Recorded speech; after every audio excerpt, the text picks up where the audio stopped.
The escalating tension on the front line in recent days took on a new dimension, with Russia's missile operation targeting a strategic military target in the city of Pokrovsk in eastern Ukraine. According to information from the region, the attack, carried out during the night, targeted an underground shelter believed to house senior Ukrainian military officials. Powerful explosions occurred one after another during the attack, which began at around 1:45 a.m. local time. Eyewitnesses reported broken windows in areas close to the city center, power outages, and sirens sounding for a long time. Following the explosions, thick smoke rose from the targeted area, and emergency crews were quickly dispatched to the scene. Sources close to the Russian Defense Ministry claimed that the operation was carried out using high-precision long-range missiles, and that the target was a shelter used as a command and control center by the Ukrainian army on the Eastern Front. It was alleged that the facility in question was used as a temporary headquarters for some generals and high-level planning teams serving on the front line. According to military sources, intensive intelligence activities were carried out in the area prior to the attack. The location of the shelter was identified using satellite imagery, signal tracking, and data obtained from unmanned aerial vehicles. The Russian side maintains that the operation was carried out after weeks of preparation. Following the attack, it was learned that the alert level had been raised to the highest level in military units around Pokrovsk.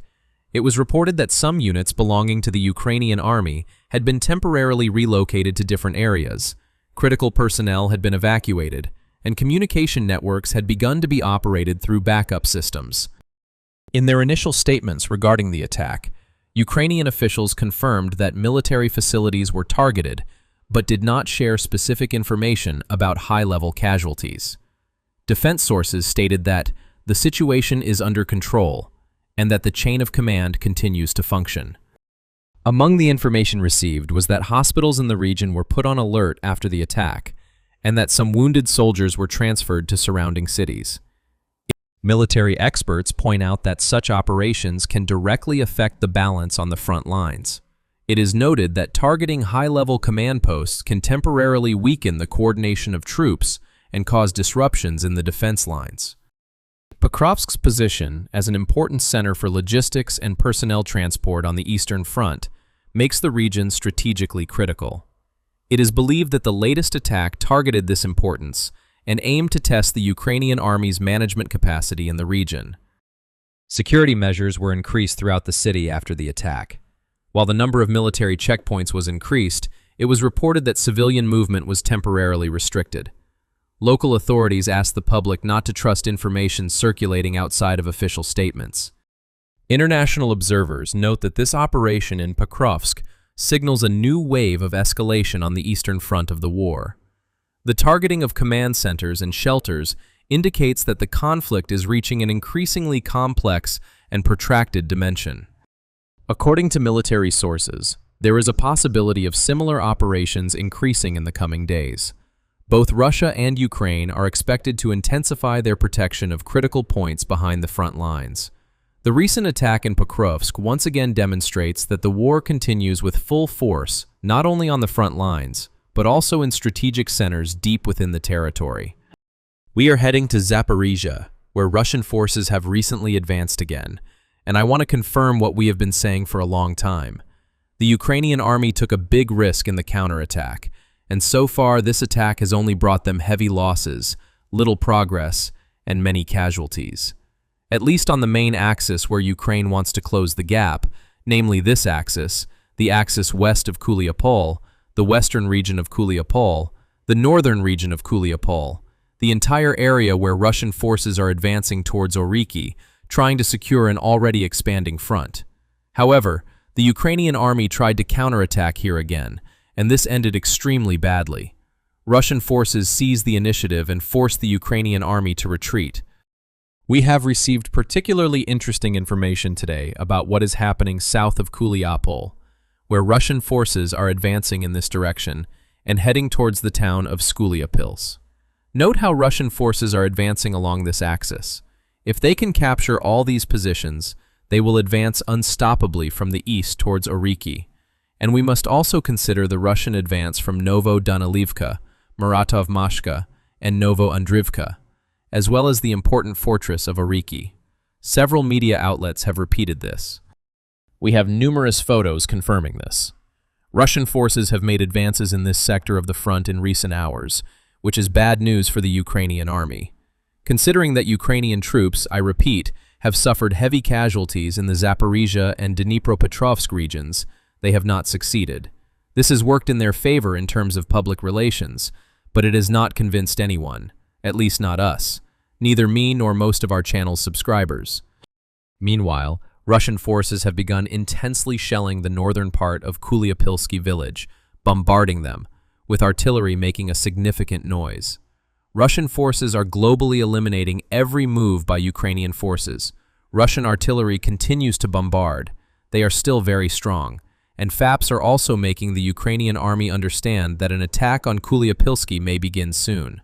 As you can see, we have information about what is happening in Dnipropetrovsk and around Konstantinov and Zaporizhia, where Russian troops are advancing. We are going to Dnipropetrovsk because while Ukraine continues to act smartly and advance in that area of the front, Russian forces are responding to them, as we saw in Zaporizhia, but they are also responding to them in other areas of the front. We have received breaking news, reports, and rumors that Russian forces are advancing in this direction, in the southeast region, southwest of Novopolevsk.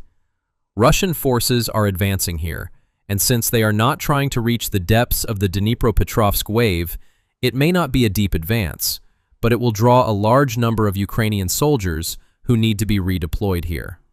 At least that is the case for now. According to various media reports, Russian forces have advanced to this point.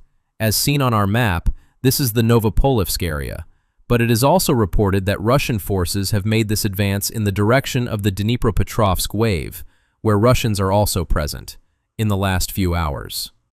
As we often reiterate, remember that Russia has a presence in many waves of Ukraine.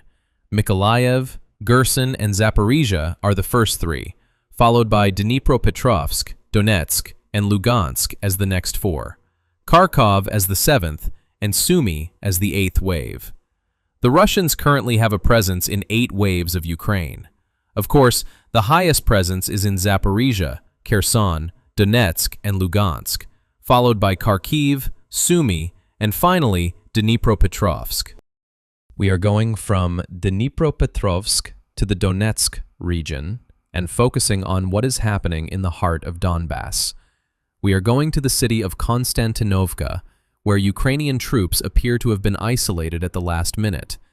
We are gathering a lot of information about what is happening there, and remember that there are many Ukrainian soldiers in the north-central south of Konstantinovka.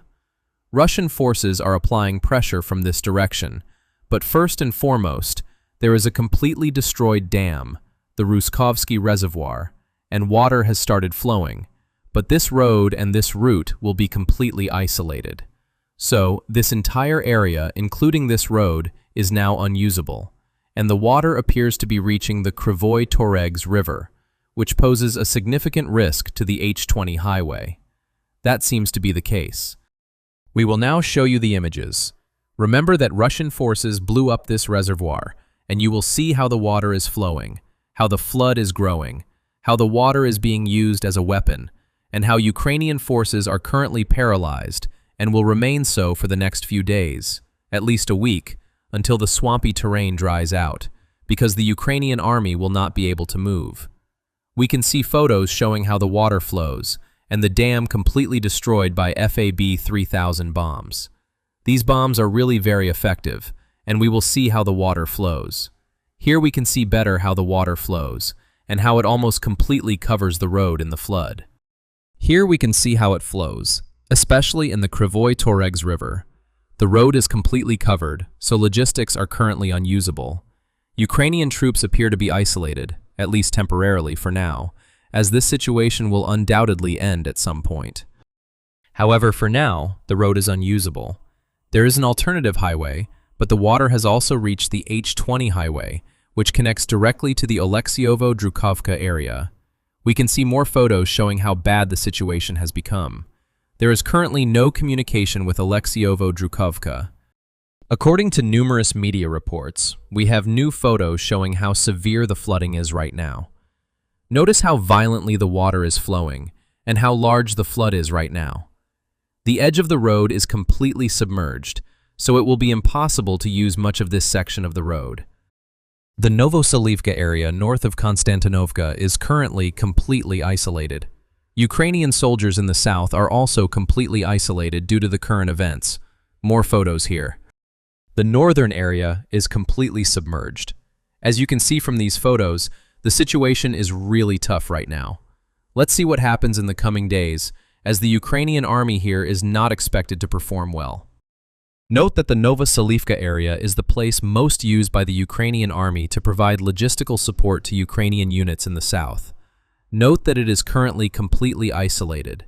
Knowing that Ukrainian forces are isolated, Russian forces are taking advantage of the opportunity to advance from the north, from this direction, and of course from the south.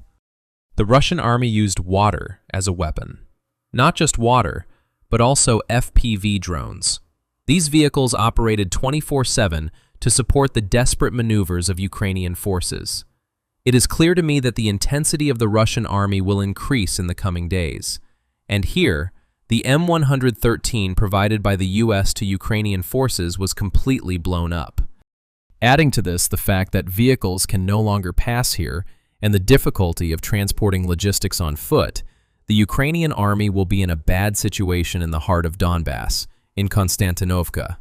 And here, in the Orikhovo-Drukovka area, right at this point, north of Konstantinovka, we see a car that was trying to move south has been completely destroyed. As a result, Ukrainian forces in Konstantinovka appear to have been halted for a few days, and Russian forces will undoubtedly accelerate their advance towards the city. Especially considering that today, several media outlets have begun reporting that Russian troops are advancing from the north, from the Chasiv region, towards Konstantinovka, the heart of Donbass.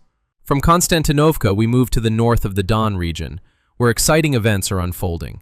Russian troops are approaching Kramatorsk. Don't hesitate. Don't hesitate. The Russian army is dangerously approaching the large city of Kramatorsk, which, together with the city of Slovyansk, forms two major cities, and whatever the final outcome of this special military operation may be, Russian troops will not hesitate. Don't hesitate. They will capture these cities. In recent days, we have seen how Russian troops have advanced.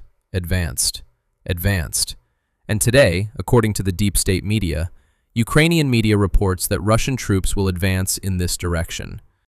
During the special military operation, a significant portion of NATO's war equipment, such as the Rubicon unit's unmanned aerial vehicles, was destroyed. These unmanned aerial vehicles not only destroyed NATO's equipment, but also eliminated the Ukrainian army's chance of counterattacking on this front. From here, we move on to events in the Kharkiv region, where a new settlement has been seen to fall in the direction of Abaliki, Burluk, and Vili Kolodias in the last few hours. In the last few hours, Russian troops were approaching the town of Radsky, which fell in 2025, south of the settlement or city of Bolchansk, the place that has received the least media attention. Today, several media outlets reported that as a result of the northern group's offensive activities, the Russian army had taken complete control of the town of Radsky. The northern organization, known as Sever, completely captured the town of Radsky, which was previously objectively under the control of the Russian army. Soldiers of the Northern Guard forces made the following statement. On February 25, 2026, they liberated the town of Radsky in the Kharkiv region, which was under the absolute control of the Russian army. You can see this there. Other media outlets have also published it. Radsky has completely collapsed.